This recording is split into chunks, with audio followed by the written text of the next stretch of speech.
Soy José María Arnaiz, autor de la primera álgebra diádica de magnitudes y descubridor de la variante más general de los fenómenos físicos, la previsión dismétrica.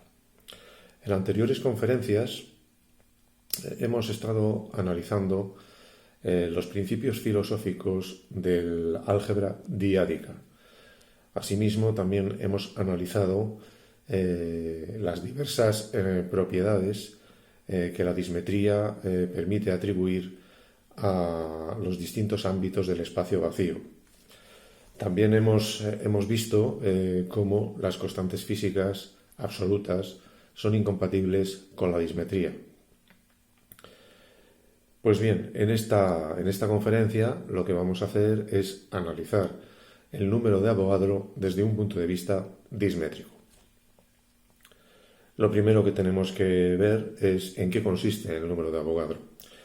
Tradicionalmente, hasta la reforma del Sistema Internacional de 2018, el número de Avogadro ha sido el número de átomos incluidos en 12 gramos de una muestra de carbono 12. Ese número de átomos se ha medido por diversos procedimientos tecnológicos y se ha llegado a un número que hasta 2018 era exactamente 6,0221415 por 10 elevado a 23 entidades elementales, es decir, átomos en este caso. Una vez definido el número de Avogadro, el sistema internacional definía la unidad de medida de la cantidad de sustancia. La cantidad de sustancia que se refería pues, al conjunto de entidades elementales, que podían ser átomos, moléculas, iones, electrones o cualquier otro ente elemental. Como digo, una vez definido el número de Avogadro, el mol, esta unidad física de esta magnitud que se llama cantidad de sustancia, se define como el conjunto o un número de Avogadro de entidades elementales, un conjunto con esos elementos. Por lo tanto, se trata de un número fijo. El número de Avogadro es un número fijo y el mol es una cantidad de entidades elementales igual al número de Avogadro. Pues bien, esta era la concepción clásica que poco tiene que explicar ya a partir de estas definiciones, porque son muy claras. Es, digamos, como la docena del físico, del químico. Es el número 12, como el número 12 de la docena. 12 huevos, 12 personas, 12 manzanas. Pues el 12 es el equivalente al número de Avogadro, con una cantidad que lo que pretende es disponer de una muestra suficientemente grande como para que sea manejable para el físico o para el químico. Bueno, pues como digo, hasta 2018 nada había que objetar a estas definiciones, pero en la reforma que se introdujo por el Sistema Internacional en 2018 aparecieron una serie de conceptos que realmente han venido a introducir confusión, como vamos a ver ahora. De este modo, en el apartado 2.3.1, el Sistema Internacional define el mol de esta manera. Lo voy a leer literalmente para no equivocarme. Dice así: el mol, símbolo mol, es la unidad Sistema Internacional de cantidad de sustancia. Un mol contiene exactamente 6,022,14076 por 10 elevado a 23 entidades elementales. Bueno, hasta aquí todo sigue igual. Prácticamente lo único que ha cambiado son algunos decimales del número de Avogadro, porque lógicamente la tecnología va avanzando y cada vez hay más precisión en la determinación, en el conteo, por así decirlo, del número de átomos que existen en la muestra de 12 gramos de carbono 12. Pero sigue diciendo lo siguiente. Dice: esta cifra es el valor numérico fijo de la constante de Avogadro n sub a cuando se expresa en la unidad inverso del mol y se denomina número de Avogadro. Bueno, pues En el sistema clásico, n sub a se reservaba a designar el número de Avogadro, propiamente dicho. El número de Avogadro, que sabemos que es un número abstracto, concretamente un número natural o un número entero positivo. No es un número racional ni negativo. Bueno, pues aquí, con la reforma, la notación n sub a se asigna a la constante de Avogadro, no al número de Avogadro. Esto hay que darse cuenta de este cambio. Y además a esta constante, a esta que llama constante el sistema internacional, se le da dimensión y se le asigna como dimensión el inverso del mol. De esta manera, a continuación lo que hace es definir el mol analíticamente como la razón entre el número de Avogadro y la constante de Avogadro. Y de esta manera se llega a una expresión que, si se sustituye en ella la constante de Avogadro n sub a, pues llegamos a una definición inocua, una definición obvia, que no define nada, porque equivale a un mol es igual a un mol. Bueno, pues dicho esto, es evidente que tenemos que protestar enérgicamente esta modificación del número de Avogadro en el sistema internacional a través de la constante de Avogadro. La constante de Avogadro es dimensional, como decimos, con la unidad inverso del mol. Pero, los físicos diádicos sabemos que los inversos de las unidades físicas no existen. Y el mol es una unidad física porque se refiere a la cantidad de la magnitud que se define como cantidad de sustancia, que se diferencia de la masa. La masa es eso, son los gramos de una determinada muestra material. La cantidad de sustancia es el número de entidades elementales que existen dentro de esa muestra.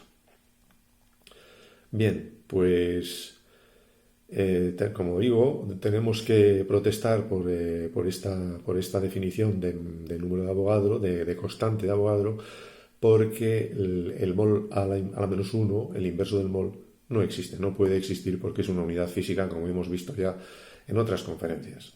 Sin embargo, a esta objeción, que nosotros también podemos explicar con un argumento sencillo, como por ejemplo el siguiente. Supongamos que el inverso del mol sea una cantidad de sustancia X. Esta cantidad de sustancia X tiene que satisfacer una condición para ser el inverso, y es que multiplicada por un mol dé el número 1. Bueno, pues ¿qué cantidad X multiplicada por un mol da el número 1? No se puede encontrar. A ojo vemos que no se puede encontrar. Los físicos diádicos, como sabemos que el álgebra lo impide, pero un poco por la cuenta de la vieja vemos que ese ente no lo podemos encontrar. ¿A esto qué nos diría todo físico aritmético? Pues nos diría, hombre, pues no estoy de acuerdo con ese argumento, porque si un mol es un número de Avogadro de entidades elementales, pues el inverso de un mol será el inverso del número de Avogadro de entidades elementales. Y dicho así, pues parece que convence el argumento, si pensamos en términos aritméticos. Pero si profundizamos en el argumento, vemos que no es así. Para ello, vamos a hacer la hipótesis de que el físico aritmético tiene razón, que el inverso del número de Avogadro de entidades elementales es el inverso del mol. ¿Cuánto vale? Vamos a hacer esa hipótesis, a ver a dónde llegamos. ¿Cuánto vale el inverso del número de Avogadro? El inverso del número de Avogadro es 1 partido por el número de Avogadro, que es el número de Avogadro en el denominador es un número muy grande, por lo tanto, desde luego mayor que 1. Por lo tanto, 1 partido por el número de Avogadro es un número menor que 1. Pero además es un número que no puede ser un número natural, es un número racional puro. Porque claro, ¿cuál es la cantidad mínima de sustancia que se puede concebir? Pues una partícula, un ente elemental, no hay una menor cantidad de sustancia. Podríamos incluso admitir el cero, ya en un exceso de ingenio, pero lo que no podemos admitir de ninguna manera es un número racional. Bien, Pues si la mínima cantidad de sustancia que se puede concebir es 1 y resulta que el inverso del número de Avogadro es un número menor que 1, quiere decirse que esa cantidad de sustancia no puede ser una cantidad de sustancia. Llegamos a un absurdo. Es decir, que la hipótesis del físico aritmético nos lleva a un absurdo y por lo tanto esa hipótesis no se puede dar. Esta es una forma, digamos, un razonamiento sui generis para comprobar de una forma no algebraica, sino más bien algo intuitiva, pero de alguna forma rigurosa, que el inverso del mol no es el inverso del número de Avogadro y que por lo tanto ese inverso de un mol no existe. No obstante, los físicos diádicos sabemos que la multiplicación aritmética es una ley de composición interna. Y es una ley de composición que, por ser interna, además permite la existencia de elemento unitario y también permite la existencia de inversos. Sin embargo, las multiplicaciones de cantidades de magnitudes no son las aritméticas, no son la aritmética, son leyes de composición externas. Y por lo tanto, el álgebra nos dice que cuando las leyes de composición son externas, no pueden existir ni elementos unitarios ni elementos inversos. Es así de sencillo. Es por, digamos, álgebra elemental. Bueno, pues entonces, con este motivo, está claro que no podemos aceptar el cambio introducido. No podemos aceptar el cambio introducido por el sistema internacional en lo que se refiere a la definición de la constante de Avogadro. La constante de Avogadro es una aberración. No puede existir porque no existe el inverso del mol. Por lo tanto, la definición que nosotros aceptamos es la que estaba vigente hasta 2018. Es decir, el número de Avogadro es una cantidad que se refiere a los átomos existentes en 12 gramos de carbono 12, que en la actualidad está establecido en la cifra de 6,022140076 por 10 elevado a 23. Este es el número de Avogadro. El mol es, por consecuencia, una cantidad de sustancia igual a un número de Avogadro de entidades elementales, que, como digo, pueden ser átomos, moléculas, electrones, iones o cualquier otro ente elemental. Bueno, pues dicho así, ahora lo que nos toca, sin entrar a valorar, digamos, la mala praxis, y la impericia algebraica del sistema internacional, sin entrar a valorar eso, que salvo en los puntos en que no tenemos más remedio que analizarlo, vamos a ver, que es el objeto de esta conferencia, cómo influye la dismetría en el número de Avogadro.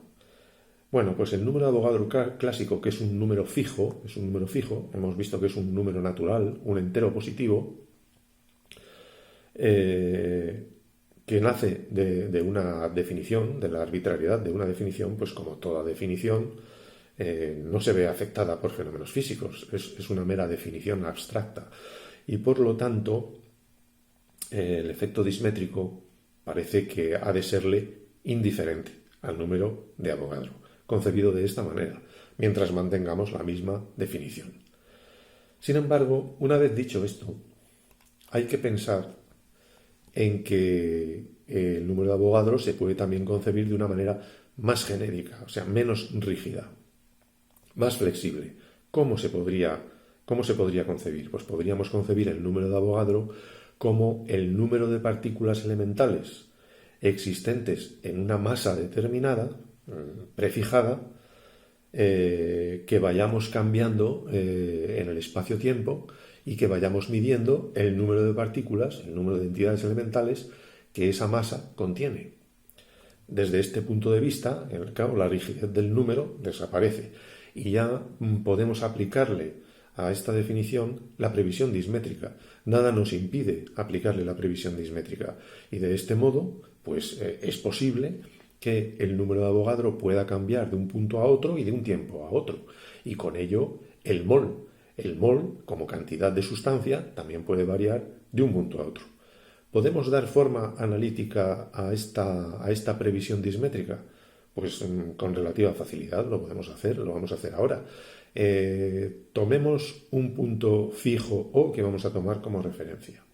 En este punto fijo, que puede ser un entorno del ámbito terrestre en condiciones normales, en este punto fijo vamos a establecer el número de Avogadro que conocemos ahora, el número de Avogadro fijado en esa cifra, en ese número abstracto que hemos descrito antes. Bueno, ahora vamos a fijarnos en otro punto P que sea representativo de cualquier ámbito físico que podamos imaginar. En ese punto P nos encontraremos con que al medir el número de entidades elementales de la masa que se toma como referencia, habrá un número de ellas distinto al que teníamos en O. Pues a ese número de partículas la designamos con la nomenclatura PT, es decir, el número de partículas en el punto P y en el tiempo T. Nada nos impide calcular la razón entre el número de entes elementales que hay en P con el número de entes elementales que hay en O, que es lo que hemos llamado n sub a. Y dicho así, ¿eso qué es? Pues eso es lo que venimos llamando densidad dismétrica. Densidad dismétrica que representamos con la letra delta, en este caso sub a, para indicar que es el número la densidad dismétrica correspondiente al número de Avogadro en un espacio dismétrico. Bueno, pues lo mismo que hemos hecho con el número de Avogadro podemos hacer con el mol. El mol en el punto P y en el punto O serán diferentes y la razón entre esas dos cantidades de sustancia será la densidad dismétrica del mol. Y fácilmente, por este razonamiento que vemos aquí en pantalla, pues llegamos a la conclusión de que las dos densidades dismétricas, la del número de Avogadro y la del mol, coinciden. Con lo cual, pues ya tenemos, digamos, la formulación analítica de la variación del número de Avogadro y de el mol en un espacio dismétrico, es decir, en un ámbito en el que las cantidades elementales contenidas existentes en una determinada masa pues varía con la posición y con el tiempo. Bueno, pues dicho esto, espero haberme explicado con claridad y haberos dado que pensar para que de alguna manera le saquéis provecho al efecto dismétrico, que el efecto dismétrico os favorezca. Y con este deseo me despido de vosotros. Así que un saludo y hasta la vista.